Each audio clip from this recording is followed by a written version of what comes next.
ছেলে স্বাবলম্বী, ছেলের টাকা পয়সা আছে আলহামদুলিল্লাহ, তার বাবা অসহায়।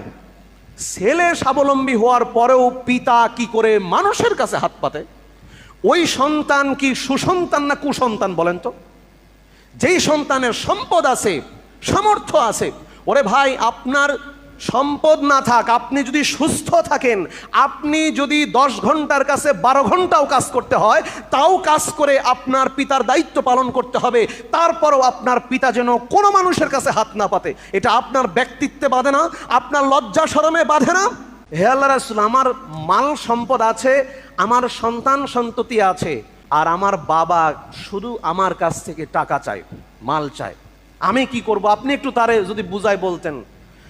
আল্লাহ নবী বললেন, সাহাবী শোনো, তোমার বাবা তোমার কাছে টাকা চাই বলে তুমি বিরক্ত বোধ করছো, তুমি এখানে আমাকে ইন্টারফেয়ার করার জন্য বলছো, আমাকে এই বিষয়টি লক্ষ্য করার জন্য বলছো, বা আমি যেন তাকে বুঝাই এই জন্য আমাকে বলছো। শোনো, তুমি তোমার বাবাকে সম্পদ দিতে, টাকা পয়সা দিতে বিরক্ত হও, অথচ আনতা ওয়া মালুকা লি আবিকা, তুমি এবং তোমার সম্পদ সব তোমার পিতা।